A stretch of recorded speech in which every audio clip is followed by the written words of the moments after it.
What am I to do?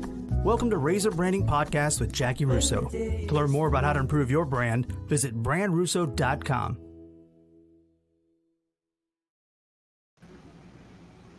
Hi, this is Jackie Russo, and I am honored, thrilled, and privileged to announce that our guest today is Justin Sylvester. For those of you that haven't had the opportunity to see him on Daily Pop, you might have seen him on Real Housewives of Beverly Hills, or you could have seen him on Beverly Hills Nannies, or you could have seen him wandering the halls of Turlings Catholic High School just a few short years ago. Welcome to the show, Justin Sylvester. This intro is something else.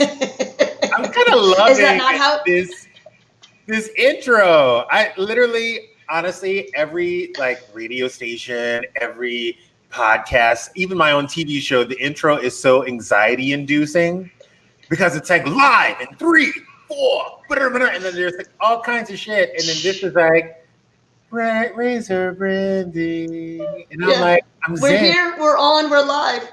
You know, here's the thing. When you're not doing it for a real TV station and you're just doing it from your office with your husband as your producer, you can kind of do whatever you want, anytime you want, any day you want, with any guest you want. It's very freeing.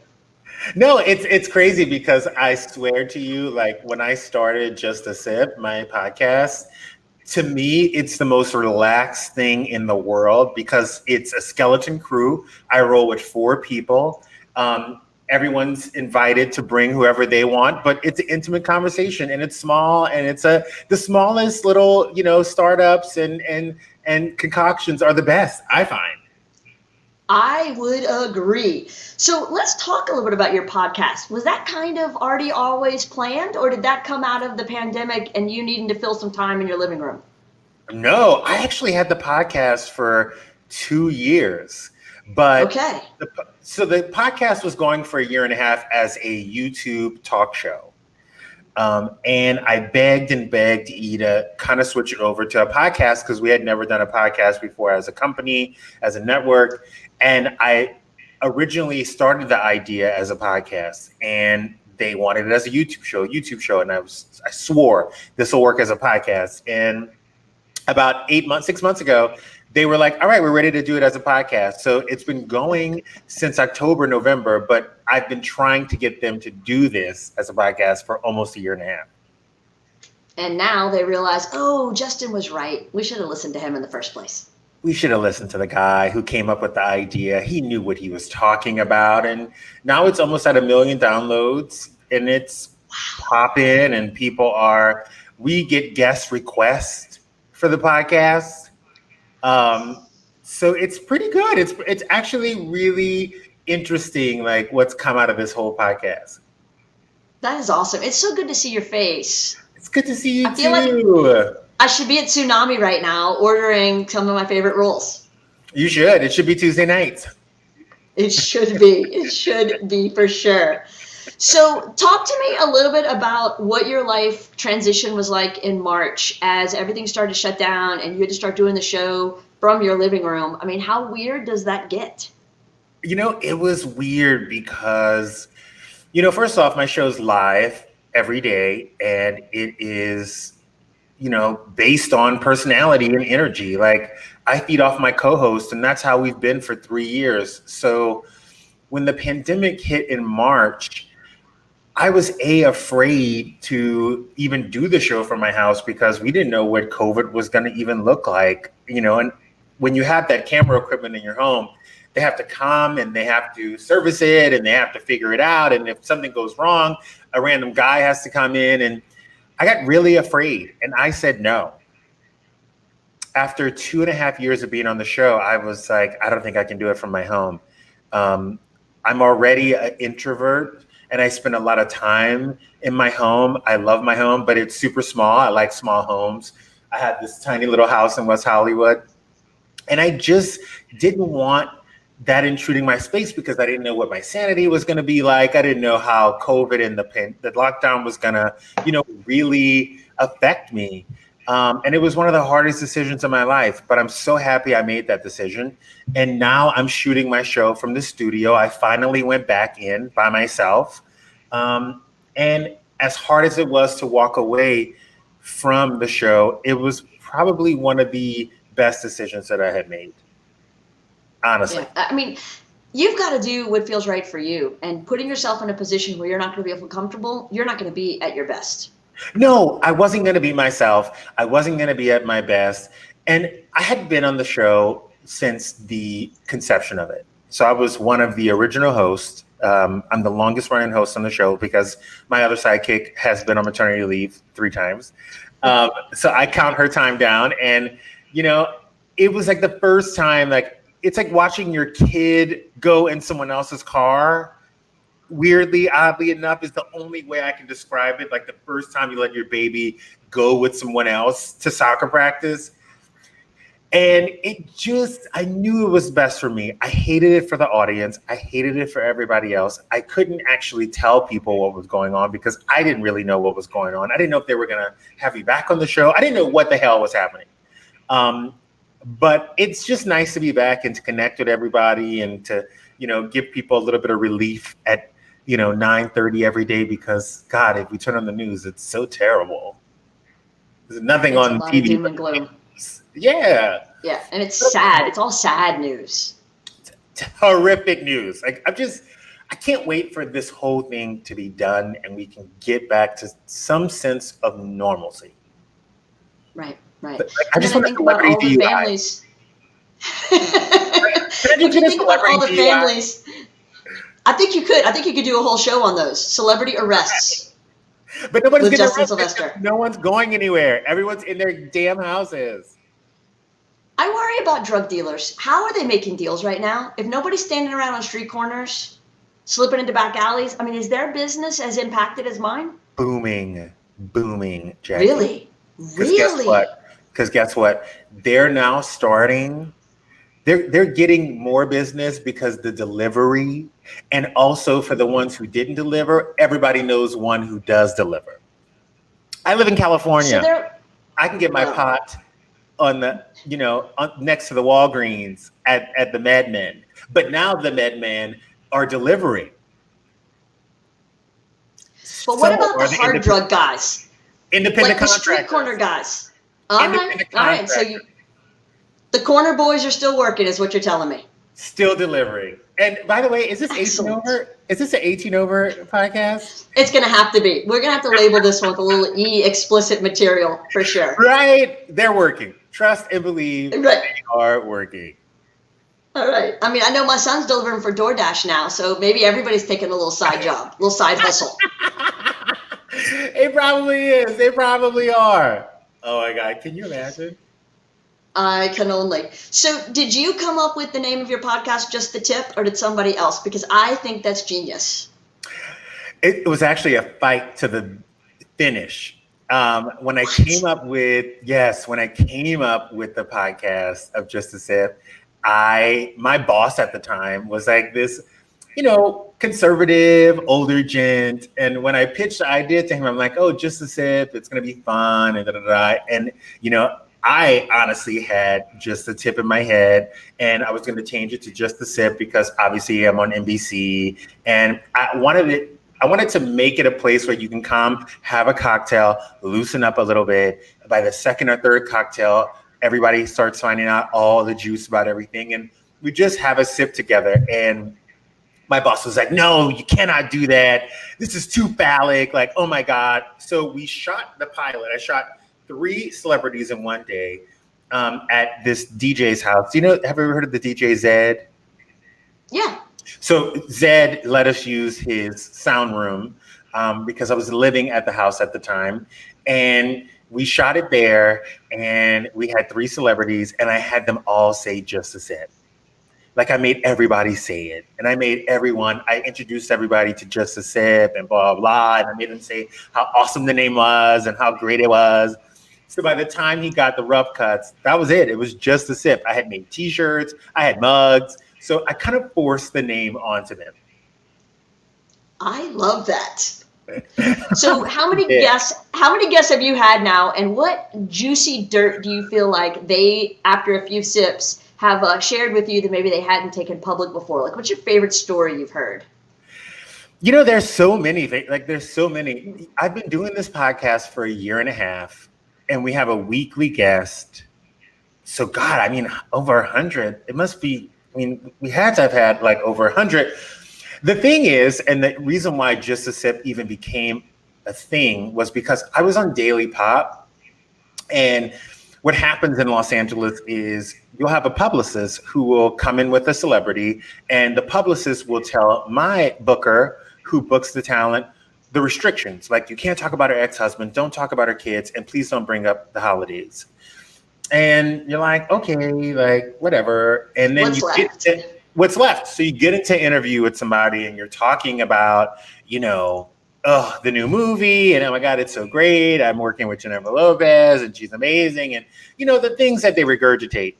And you can see this glimmer in their faces, you can see this glimmer in their faces that they want to talk about something deeper. But what happens in Hollywood is sometimes the publicists won't let you go there because they don't want to have to fix the issue later on. So the celebrity doesn't stop you. The celebrity doesn't say, oh, I don't want to talk about this. It's the publicist who doesn't want to have to do it, because what happens is if we only have a 5-minute interview and you start talking about your ex-husband, they're going to take the clickbait. They're going to take the most juiciest thing and put it in an article. You don't have time on a 5-minute interview to explain really what's going on. So really what I wanted was an after show type situation where celebrities can sit down and talk about their divorces or what happened before they went to jail, like in detail, with the promise that we'll let you get your whole story out. So Just a Sip actually became more than a sip. It became the whole pour. And that's why people come on and talk about, we just had Angelica Ross, who is on Pose and 1984 American Horror Story, come on and talk about her experience being a sex worker before she became a Hollywood actress. I've had Evelyn Lozado talk about being a teen mom and what that meant to her, before being on Basketball Wives. Meghan Trainor coming in and talking about what it meant to her to be married and how her parents, marriage, really shaped hers. We've just had so many unbelievable people. Robin Gibbons talking about, the domestic abuse that she felt at the hands of Mike Tyson and how the world vilified her, even though she was the one who got abused. There's just been so many unbelievable conversations that you can't even believe that people who have had the resources and the names, like People Magazine's been around forever, and they haven't gotten these stories because people don't trust that they would print the whole thing. So if you go back and you look at it, we talk about every single thing and everyone has a story. That's the crazy part. Everybody actually has a story that they want to tell. They're just so afraid to tell it. But don't you think that now with interviews and podcasts and YouTube and the access we have to video and information, all of a sudden people are freer to share their story in its entirety, because like you said, it won't get edited. And now we're starting to really see the behind the scenes truth, hashtag Free Britney. And so it's really become an opportunity for people to tell their whole story. 100%. But I also think social media has really changed the game of media, because if a celebrity gets accused of something or there's something out on the internet, they don't have to go on a morning show or go on a magazine or wait for, In Touch to be printed on Thursday to tell their side of the story. They can just press record and it's right in front of your faces in less than 15 seconds. So that's really changed the game. But I think right now, because everyone is podcasting, because everybody is so freely doing these digital shows, it's now starting to be about, all right, what personality do I mix with in that world? And what's a new that I can have? Have you seen this show called Hot Takes on YouTube? Yes. That guy has a great idea. That's the idea. It's a digital show. It ain't nothing but what we're doing right here, but he added hot sauce and wings. That's the catch. So you have to have a catch now before getting into this arena. Don't you also find, though, with all of these shows that you're really starting to see who has an actual personality and who just has really good writers to help them through their lives? Oh my God. I would hate to be a nighttime show host right now. I would hate to be a nighttime show host. I would hate to be on a show that was only me. I would hate to not have someone to banter with, because you honestly realize, like, the writers are still there. The writers are still there. They're still in the curtains, but without editing, without an audience, without that energy behind you, it's a whole different ballgame. It's an entire. Hats off to Trevor Noah. Hats off to Jimmy Fallon, although I think he's struggling at this moment. Hats off to Jimmy Kimmel. You had to try to get in there. I just think those boom moments are gone because that audience is gone, and they're still trying to do it, and they're still executing it somehow. And I got to give it to them. I would not be able to do that. But even look at what SNL tried to do. It just isn't the same. And it's less than what it was when everybody could be in a room together feeding off each other's energy. 100%. And that's the issue. It changes because you need that. You need that audience. It was a blessing and a curse that he was like, you're not getting an audience. I was like, damn, I would really love an audience. It would make a world of a difference. But because we didn't have that audience, we never really relied on that energy. We had to make the energy ourselves. So I think the next step into this quarantine is getting the three of us back into a studio together, which seems like it's going to hopefully happen. I've seen other shows do it in New York City, and it looks great. And I know they're doing it over at Access Hollywood. So I have a feeling that's like under their sleeve somewhere, and I'm really excited about that. That would be awesome. Just sit, 6 feet apart. All right, we're starting to get some questions from Facebook. So the first comes from Simone Onselet, who says, Justin, how come you don't have a Burbridge accent? I feel like no matter how hard I try, I'll always sound like I'm from the BB. I don't know. It's weird. I lost it all. I lost it the minute I hit Arizona, driving into California. I have no clue. But I don't know. It's weird. I think I watched people on TV, and I used to try to mimic them because I always thought I would be a host or a producer, a host or commentator. But I don't know. I never really had one. It's weird too. And I grew up around Simone Onselet. I should have a Burbridge accent, and I'm mad that I don't have it. I wish I had it. What about when you're really tired or you've had a few beverages? Does it start to slip out? The only way it slips out is if someone from there comes here. So my friends always say, wow, I hear it. It's faint, but they hear it whenever people visit me from Louisiana, which no one visits me anymore. But when I was younger, people used to come and visit me here all the time. And people would say, I can hear it now. Simone and I will make a road trip out to see you just so we can bring the accent out. God. And we'll bring you some food from home. I would love it. So T. Castile says, Sylvester, you're great. Little message from T. Castile. Aww. I love you, Miss T. So, talk to me about the journey out there. You're going to school here. You're working at Tsunami. You're living at Leah Seymour's guest house. You're her lady sitter. How do you go from that to the Real Housewives of Beverly Hills? What's that transition like? It was weird. It was like, it was kind of sort of like a 10-year. The universe had been working on me for about 10 years at that point. And I say that because I met Allie Landry when I was 14 years old. I was working at a place called Café des Amis, and I was actually working with T. Castile's daughter, Kels, at Café des Amis. And Allie Landry came in for her bridal shower, and I was in awe of her. I was like, it's Allie Landry. And I waited on her table. She and I struck up a conversation. She was like, oh my God, you should move to LA. And I was like, I'm 14 years old. Like, I don't know anything about anything. And I'm still in junior high. Like, I don't even have a high school degree. And fast forward, I met her again at 17 when I started working at Tsunami. And same thing. Oh my God, I remember you from Café des Amis. You should move to LA. And I'm like, oh, I'm still in high school. And I started my first year of college. And it was 2005. Katrina hit. And it was like kind of like a weird awakening in the sense that like I was like, oh, tomorrow's not promised. Tomorrow's not promised. You got to get out of here at some point and see the world. Because at that point, I had already talked. Michelle had hooked me up with a meeting with you. I don't even know if you remember this. But Michelle had hooked me up with a meeting with you, and I came to talk to you about advertising because that's what I was going to major in.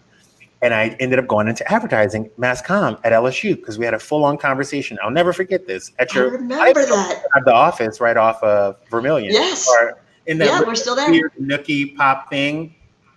So I ended up getting into advertising. Once the hurricane hit, I got the weird idea to do the National Student Exchange.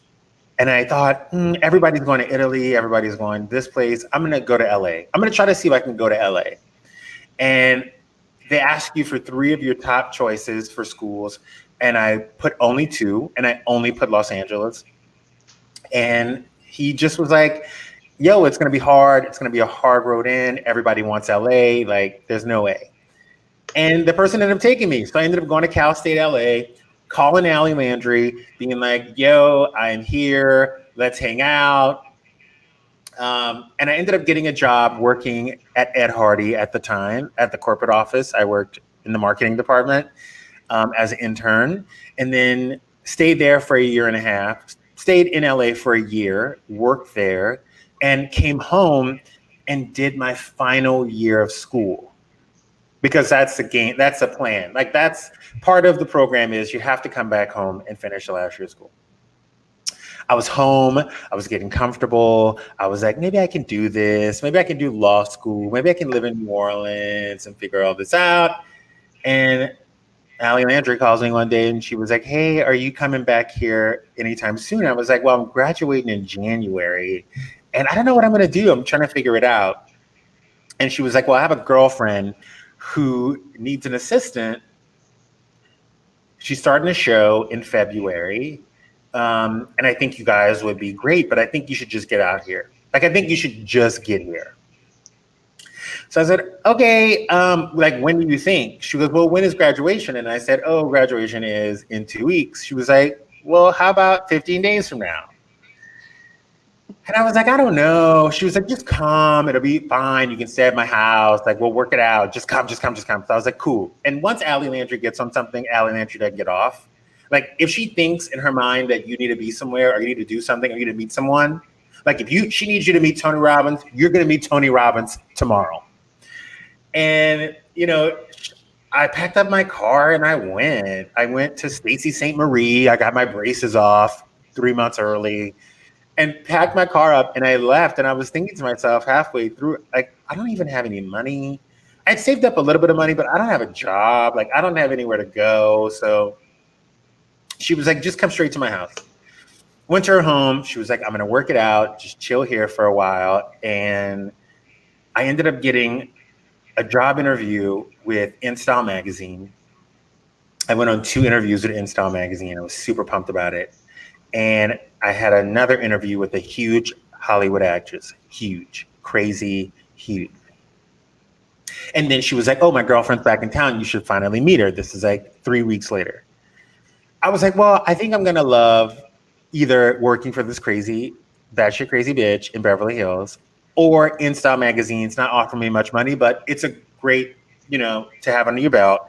So I'm going to just maybe go with them. And she was like, no, meet this girl. We're having lunch tomorrow. Let's do it. So we get in the car.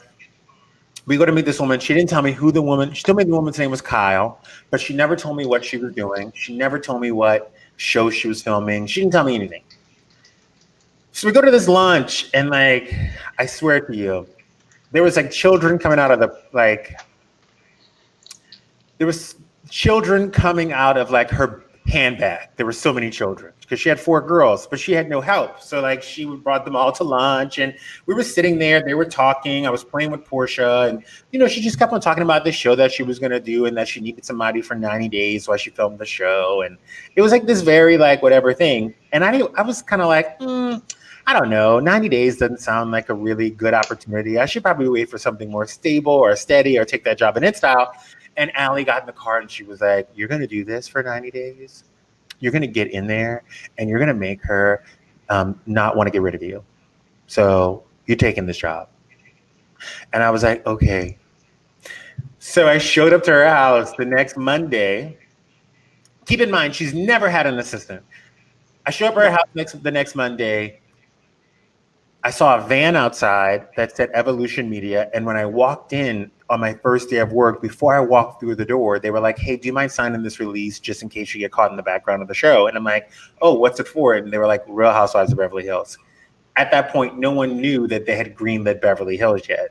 So my first day of work at Kyle's was her first day of shooting. Isn't that crazy? Wow. That is crazy. Isn't that nuts? I would be Yes. working at DiMaggio, Wright, Roy, and Sylvester right now if it wasn't for Allie Landry. Thank God for Allie. Plus, Thank it would be the Lord. Sylvester, DiMaggio, Wright, and Roy. I mean, let's just be clear. You'd be ahead of everybody else by now. Come on. Oh, I was going to do it. I was going to be on that billboard on the corner of Vermilion and Jefferson. I swear it was going to happen. I would be like, one of these things is not like the others. Right? So Oh my God. how do you transition from Real Housewives of Beverly Hills to, is Beverly Hills Nannies next? Is that the next show you did? Beverly Hills Nannies was next. Okay. I worked on Real Housewives for 4 seasons at this point. I was always behind the camera. I had never intended on being on TV. Like, I didn't want to be on camera. It wasn't my thing. I also didn't want her to think that I was there to be on TV, because a lot of the side gays, I call them, in the shows show up and they want to be on, like, they want to be on camera. They want to be on TV. I always stood in the back because I always thought I wanted to go into management, and I wanted to learn how to manage a reality TV person through her, because I understood the schedules and the story and like how everything unfolded. And, you know, I was starting to understand the inner workings of reality television. And I was paying extra close attention to just how much it took to really put on a reality show. And I thought I was going to move into management, I swear. And she called me one day because the way the lady sitting work was, it was like a co-op. When Kyle was in season, I would work with her 4 days a week. And then I would take 2 other days and I would pick up another client on the side. And then when Kyle was out of season, I would switch the 4 and the 2. So my other client would get it 4 days a week and Kyle would then get it 2. And they were friends. And then once I added a third client, I added an assistant, and we would just go to each house and figure it out. And, you know, just kind of ping pong, and I would direct and everything. And I was working for this family, and I was doing a lot of childcare because the dad was always out of town and the mom was really busy. So I ended up just picking up like side nanny gigs. And, you know, I used to nanny for Michelle Ezel when they would go out of town or when they needed anything. So Kyle hits me up and she goes, hey, Alex hit me up about this show idea. Alex was her executive producer. You know, they want to do this thing, but they want you to do it. Would you be interested? I was like, not really. Like, I don't really see myself on camera. She was like, why don't you just go and see what happens? So I went, I did the test shoot. I went to the all cast shoot. They had already had, all the cast was already put together. So they had shot a sizzle already. They had pitched it. They picked it up, but they were looking for other people to join the cast because they weren't sure on the cast members. So I went to the first party, and they had already had another gay guy already in the mix. And at that time, there was one gay and there was one gay only. Yeah, we have a limit. You have a limit. You needed one gay and you were fine. And I think I showed up and I was black and gay, and it was like, like, oh, snap. Like, you have to like. Too much. This guy has 2 check marks under his name. And the guy ended up coming for me. I knew him, which was crazy. But the guy ended up coming for me. And we ended up like kind of getting into it randomly at this party. And I was like, whoa, hold on, sir. So he tried to like scare me away, but it ended up getting me on the show. And I thought, you know what? I'll just do it and we'll see what happens. Like, what's one season of a reality show? Like, let's just see if it works for me. And I did it, and it was fun, and it was great, and it was before its time, and the ratings were really good. But when season 2 came around, I was like, this is not my brand. This is not what I want to do. This is not where I want to be. And I'm just not going to stick with something because it's cute to be on a TV show or to have a billboard or a poster at Century City. Like, it just wasn't my jam. So I didn't go back for season 2. Okay. So then how do you jump from that to E and Daily Pop? Or did I miss something in the middle? No. So I knew these people.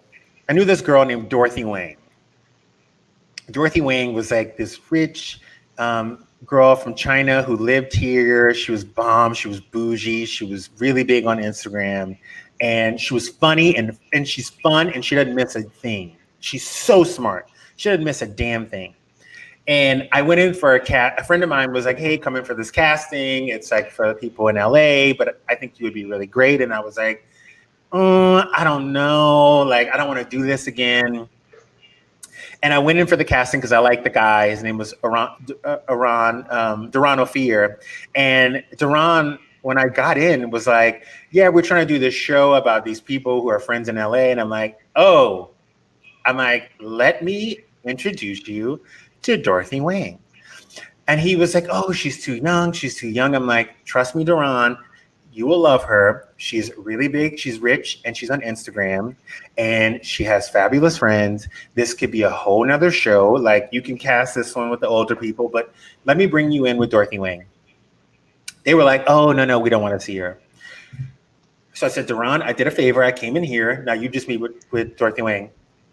2 weeks later, they meet with Dorothy Wang. He sends his assistant to meet with Dorothy Wang. Dorothy Wang ends up killing it, like I knew she would.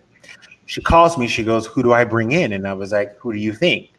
So she says, oh, I'm going to bring in Morgan Stewart. And I was like, why don't you bring in Johnny Drubel because you need a gay? And why don't you bring, she goes, and Morgan has a friend named Roxy. So they all went in. And then 6 months later, Rich Kids of Beverly Hills was on air. And they had come to me. Duran was like, hey, I want to make this up to you. Would you like to be a part of the show? Would you like to be a producer on the show? And I was like, yeah, but you know what? I don't really want to work with my friends. I don't think it's healthy. I don't think it's fun. The lines will get blurred and you guys will, no. So I let one season go by. They came back with a better offer, season 2. I went in for season 2 as a producer. I produced season 2, 3, and 4. And I was a talent producer on those 4. And then when EJ NYC got picked up as a spinoff, I asked for a producer's credit. And they gave it to me. And it was the only way I was going to move to New York, is if they gave me a producer's credit. And they gave it to me. So I moved to New York and I produced EJ NYC at the age of 29. That's amazing. It's crazy, right? Come on. Yeah, that's crazy. So Jessica Housewives is watching and she says, I love your story. What do you miss most about Acadiana, though? I kind of miss the feeling of home. Like, LA feels like home and it feels weird, but it doesn't feel like home. Like, it doesn't feel like I can show up somewhere. Like, if I go to La Fonda on Thursday, I'll see that friendly face that I see all the time. If I go to Tsunami on Tuesdays, you'll run into, someone that There's not that feeling of community here like there is home. And I miss how cheap. I felt the same way. When I lived out there, that's exactly what I would say. It was, I could go to industry events and run into industry coworkers or clients, but if I just ran to the grocery store, I never saw people I knew at Gelson's. Not one person.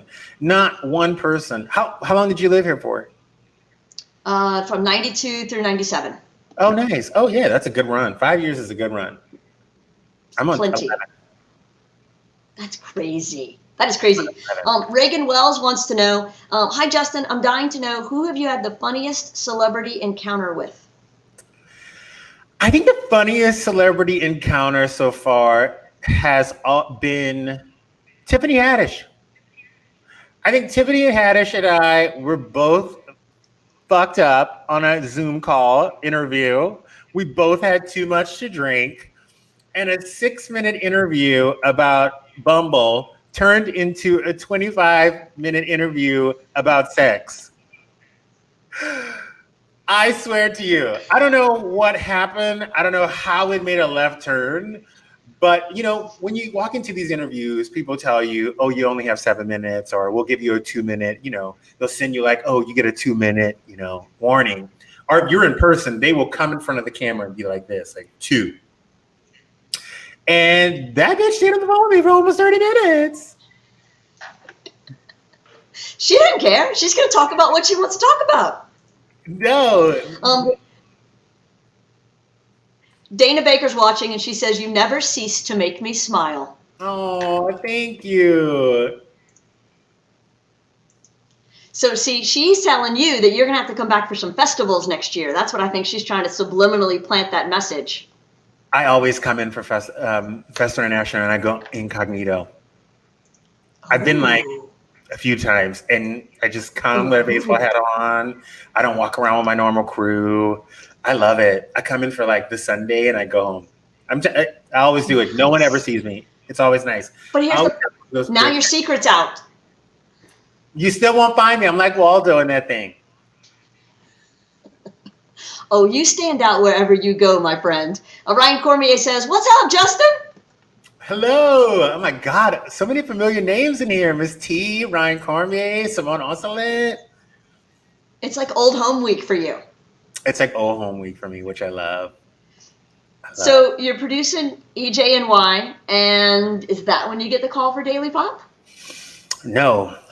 So so something crazy happened. So I met this guy this is where it gets a little shady. This is where those stories happen where like you have that enlightening moment and you're like, oh my God. So living in New York, I ended up meeting this guy from Stockholm. He was a baron. He was like part of the royal family, super nice. And he had ended up hooking me up virtually and through text with a friend of his who was single, who was also from Stockholm. And I had never been, at this point, I'd only been to Paris and France. London and France and Mykonos. I'd been to Greece, but I'd never been anywhere else. And after EJNYC, I was like, I'm going to travel a little bit. And this guy was like, why don't you come to Stockholm? And I'm like, I've actually never met you. This is weird to go on a first date in another country, but I'm down. Like, I will do it. But can we choose somewhere where we're on neutral ground so you don't feel like you have to babysit me? And he was like, great. Barcelona, let's do it. Barcelona, let's go. So I wrapped EJNYC at the end of getting into October in New York. So it was almost about to hit. Sorry, this is in August. I wrapped EJNYC in August. I go to Barcelona to meet up with this dude. We ended up having the best time. We ended up going out. We ended up realizing that we were not lovers, that we were just friends. But someone slipped something in my drink in Barcelona. And I wasn't mad about what they slipped into my drink. I just wish I would have known that they were going to slip into this drink because I ended up going on this. I think I picked up the wrong cup, to be completely honest, at this house party. And I ended up going on this transcendental moment that was like, what are you doing with your life? You should be dancing in Barcelona and showing what you're made of on TV and I went through this whole period, this 3-year journey in my mind on a dance floor in the middle of Barcelona. And it was weird. It was the weirdest experience of my life. I don't know what happened to me. I don't know if anyone has a clue of what that was in that cup. Please mail it to me. I will pay for the FedEx shipping. But it was this weird. It was on my second to last night in Barcelona. I will never forget it. And it was this strange thing where I was you've never fully admitted to yourself what you really wanted to do in life because you never thought that it was a possibility. You never thought that it was capable. And thank you, Molly, for opening up my third eye that night. Because when I got on the plane the next day, I went back to LA, and on my plane ride home, I wrote this thing. Like, I was trying to figure out money-wise and logistically how much time and how much energy and how much power would I have to put in to really figuring out this on-camera TV hosting thing. And I was Googling and reading up, and this woman named Marky Costello does all these classes, and it takes years of practice and yada, yada, yada. And I was defeated when I landed at LAX because whatever they put in my cup was wearing off. Serotonin was not the bomb anymore. And I had made this like list and this promise to myself that before I turned 30, that I was going to pursue this dream of mine. And when I turned 30, I was going to have to give it up and get something more stable because I'm a Scorpio. So I like stability. I worked at Café des Amis for 2 years, left Café des Amis after 2 years, and rolled right into Tsunami. Left Tsunami Baton Rouge, came back to Tsunami Lafayette, and left Tsunami and went straight to Allie Landry's house. So I'd never not had a job. The longest I had never had a job was that month that I was in LA. And that's since I was 14 years old. So I never knew what it was like to not have, even if it was a small paycheck, just knowing something was coming up. That's why I would never be an actor. So I put the thing on my refrigerator. It was August. I had August, September, October. I had 3 months to really figure it out, which is not a lot of time. Again, I was out of my mind when I made this promise to myself, but I was like, you know what? I'm going to do it. November 8th is my 30th birthday. What can I lose? I got in touch with somebody who knew someone at E, and just so happened they were bringing Morgan Stewart in for something, and they wanted me to test with her for this digital thing. So I went in September. I tested for this digital thing. It was good. She ended up getting a show out of it. It was great. They figured out her show. I was just there to help her ping pong it, which was fine. I just wanted to get myself in front of them. Then the Emmys came about at the end of September, and I did this other thing that was kind of thrown together, but it ended up being good enough to where I could show who I was and like figure it all out. And it was fine. It was bomb. And then October came, silent, nothing. I started looking for another job. I was like, what am I going to do? Freaking out. I went to Canyon. I got a reading from Canyon Ranch from my friend Gwen Graves. Got me a reading from this lady at Canyon Ranch. Her name is Catherine Baskett. She's bluelightsomething.org. She's amazing. And she was like, something's happening for you in November. There's going to be a door that's going to creak open in November, and then it's going to bust wide open in April, and then in May, your dreams are going to come true. So I was like, okay. And I didn't know anything about astrology at this point. And I got a weird phone call the day before Halloween that was like, so we're going to do this screen test for this TV show. It's called Daily Pop. It's going to be a quick turnaround. Whoever gets it is going to have to come here the following week. We're going to run through the show for a week, and then the show is going to go live the following week. We can't promise anybody anything. So just know that, it's going to move fast. So I'm in this room, and I'm looking around. It's the day of Halloween. I'm looking around, and it's all the E! News people. All the E! News people who have been on air for years. Kat Sadler, Jason Kennedy, everybody who I was like, oh my God, Maria Menounos, like all of these people. There's a few other people that I know, comedians that I've seen on specials, and people from Chelsea Handler, people from Fashion Police. There's about 25 people in this jam. And I know at this point there's only 4 spots. And I thought to myself, this is probably not going to work out for me because all these people have so much experience. They're all already in the system. Like, they have agents, they have rates, they have quotes. They're probably they're just all in there. Like, there's no way. And the craziest thing happened. what they do in these chemistry tests is they put 3 people together and then they switch them up and put 3 other people together. And then they call you back in and they put you with 3 other people. So what was happening was they were putting 3 people together and people were getting multiple chances to go in. And then once time went by, it started dwindling and dwindling and dwindling and dwindling. And I was the last person to go. You don't want to be the last person to go. That means everybody's tired. That means everybody has seen everybody. That means that they probably have made up their mind already. And you're there because they told you can come. And now they're just going to try you real quick. It's a courtesy. A courtesy. And it was a nice courtesy. I had never done anything else before that, except their one Emmy special that was really nice. And it was great. It was digital. It was perfect. So it was a courtesy. I think I went in there and the lights were being turned off. And they were like, cut them right back on. We have 1 more to go. We have 1 more to go. So in my mind, I was like, you know what? Fuck it.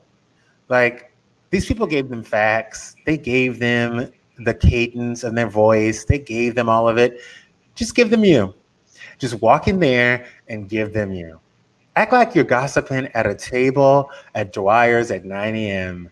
on a Sunday morning after going out all day on Saturday. And it was honestly like this weird thing because I know that these people have tons of more experience than me. I know that they had been trained. I know that they know the e-voice. Like, it was just, I knew it all. Like, I knew it. And I went in there and I was like, fuck it. We talked about Mariah Carey, about her ring. And, I remember the topics. And then, I remember them being like, hold on, let us get 1 more person in here. They switched out somebody, kept me in. And the last people to go were Kat, myself, and Carissa. They brought Carissa back because Kat and I were already there. And that's how they found the 3 people on the show. That's amazing. And the craziest part of the whole situation was that was Halloween, which meant that the show would start practicing on November 1st, which then meant 7 days later, my 30th birthday, we went live. Happy birthday to you. And my goal was, you have to do this before you turn 30. And if you turn 30 and you don't have this job or have figured out a way into this industry, you have to get a full-time job, 9 to 5. You need health insurance. So happy birthday to me. This is a way better solution than a 9 to 5 with health insurance. Reagan Wells wants to know, who is your favorite member of Destiny's Child? Oh my God, Kelly Rowland. Kelly Rowland is the bomb. Kelly Rowland is everything. She is everything. Absolutely. No, all right, so we have just a couple more minutes. So this is what I want to know. Ultimately, as you look back on the career you've had so far, what world is still out there that you want to conquer? What do you want to do next? Is it going back to producing? Is it continuing on camera? Is it moving to movies? Do you want to direct? Look, I can't be on camera my whole life. Like, I'm not going to have the luck of Don Lemon. I'm not going to look like Don Lemon for the rest of my life. Like, it's not going to happen. I think for myself, like, I just want to, I'm not comfortable. Like, I'm not comfortable where I am. I don't like, I love it and it's great. I still get nervous every time they say action and we're live and you hear 3, 2, 1. It's always a nerve-wracking thing. I just don't see myself doing just this. Like, there's another moment for me. Like, I want to host a big stage show. I want to own part of a big stage show. I want to create a game show. I want to produce, still produce my scripted television shows. Like, I want to do all of those things and still have this. I just want to be so busy. I want to be like, like Wayne Brady busy. Like, you just can't keep track of what Wayne Brady's doing because he's so busy. I'm just not stressed yet. That's my problem. I'm not stressed out enough. You're not busy enough. No, I'm not busy enough. I'm not busy enough. And that's the problem. Like, I just want to be busier and I want to learn and figure out other parts of this industry that I haven't touched on yet. I'm taking out a scripted show next month with Warner Brothers, and that's exciting. That's been 4.5 years in the making. And I'm really passionate about that. And I don't want to be anywhere near the front of that camera. I just want to be in the back of the camera, and I want to learn every single step of that process because I just want to create. Honestly, I just want to create. And every day I get to create an hour worth of a show and based it on a personality that I've always had and I've always created. And, the Lady Sitter is kind of sort of like my little project. Right. No, that makes perfect sense. Amy Shalala is watching and she says, Justin, I miss you, my friend. Oh, Amy Shalala, I love you. Amy Shalala. I imagine y'all spent some time with Allie Landry together, you and Amy. Oh my God, yes. And Meredith Moody and Amy Shalala and I were like the three amigos in Lafayette. Honey, we used to hit that La Fonda bar running, okay? Running. It's just crazy. I can imagine. It's like everything's so crazy. Right. All right, so we're getting ready to wrap up, but before we go, what one question do you wish I had asked you, and what would the answer have been?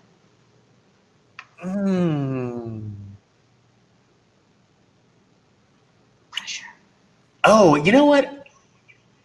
I wish you would have asked me how easy it is to get out here, because I honestly think that more people from Louisiana should migrate here. I think it should be kind of sort of a policy that after you do your last year of college, that you have to move to a big city and get out, because I don't think people realize how easy it is for when you say you're from Louisiana, anywhere in Los Angeles or in New York, you automatically get in the door because people think we're aliens randomly. I don't know what it is.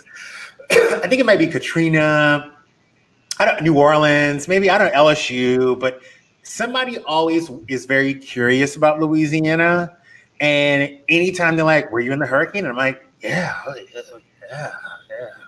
And then, like they just want to know, like, it's like a curiosity. And I wish that people would, and I tell this to all my friends, I'm like, move here, come suck this up, work somewhere that, you've never seen before in Lafayette or in New Orleans. Take everything you learn from that industry and bring it back and open it and just throw 90210 on it. And people will be here for it. I think, Gina Landry and Vince Papera did that so well with Body Factory, taking that concept from here and bringing it there, and look how big and booming it is. I think more people should really come and use that Louisiana advantage. I think, honestly, that Southern accent, Simone Oselette, will get you very far here. So do it. Like, get your asses out here. I'm telling you, it's all going to pay off. And it sucks for, I always tell people the first 2 years are the hardest.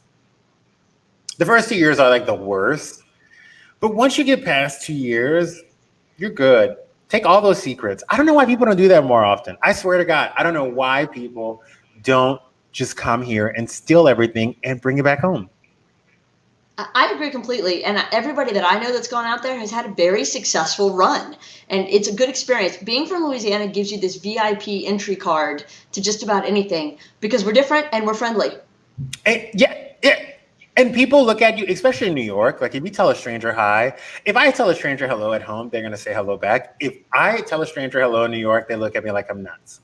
And it took me a very long time to stop telling everyone hello, because I would walk through the grocery store and say hello to everyone.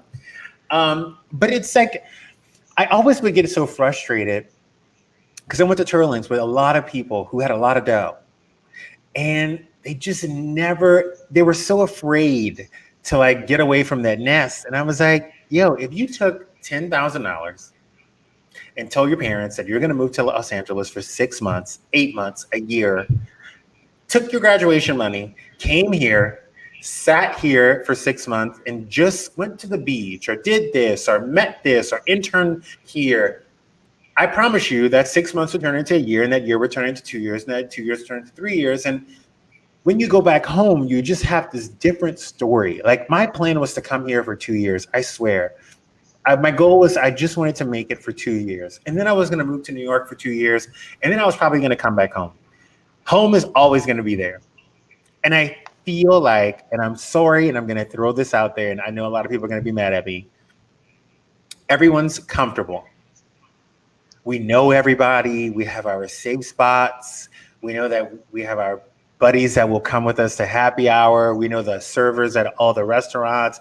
We know exactly where to get our boudin balls. Like, we're just comfortable. Get out of that comfort zone, especially if you have the means and especially if you want the experience. Like going to a job interview and saying that I interned in LA for a year was mind blowing for people when I came back home.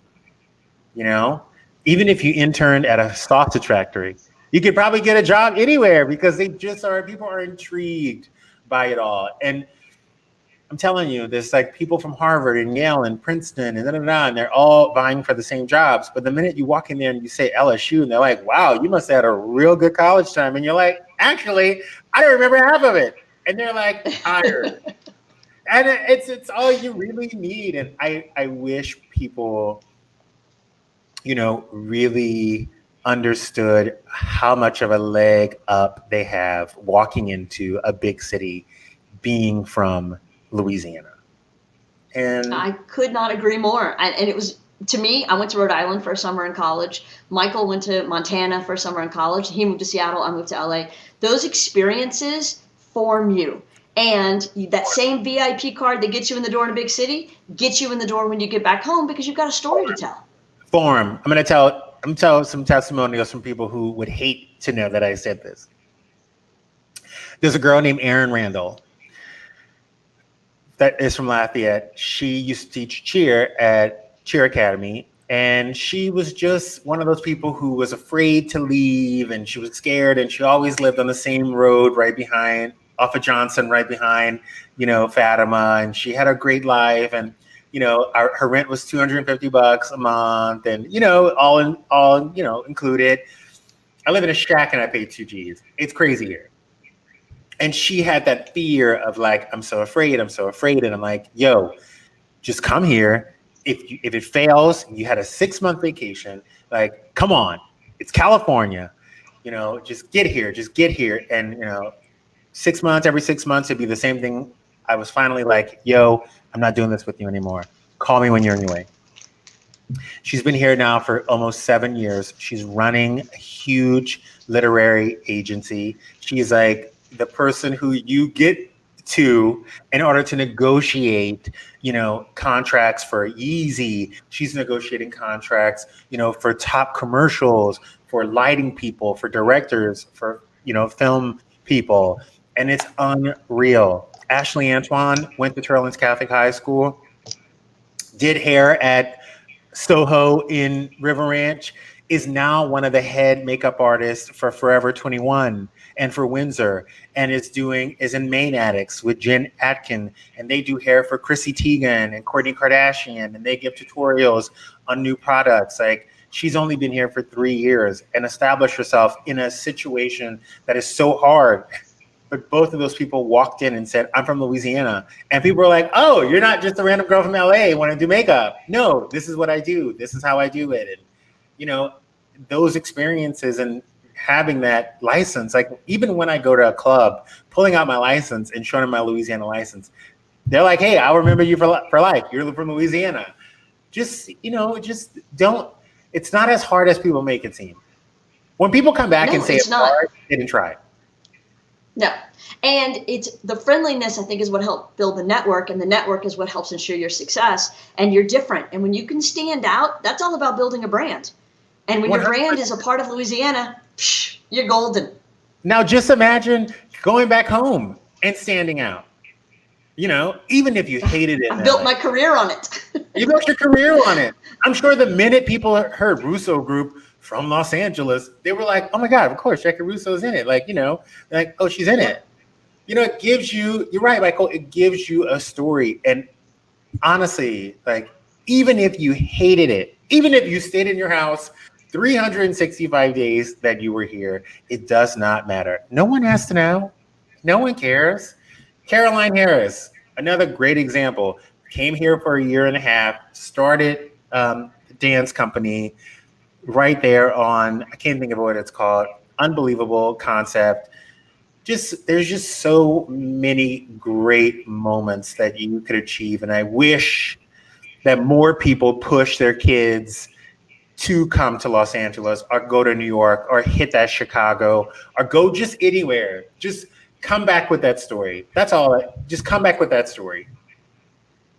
Wise words from Justin Sylvester. Justin, thank you for your time. I know you pushed back an important work call with Warner Brothers just for this. So we thank you for your wisdom and your knowledge and your experience. And to everyone who had a chance to watch, thank you for being with us. I think this was a great episode. I love talking about building brands, and what Justin's done has just been amazing. And it's so much fun to watch you grow. Thank you. I appreciate it. And I can't wait to do this again when I get my other show. You have it in the books. It will happen for sure. Thank you, everyone. We appreciate your time, and we'll see you next week.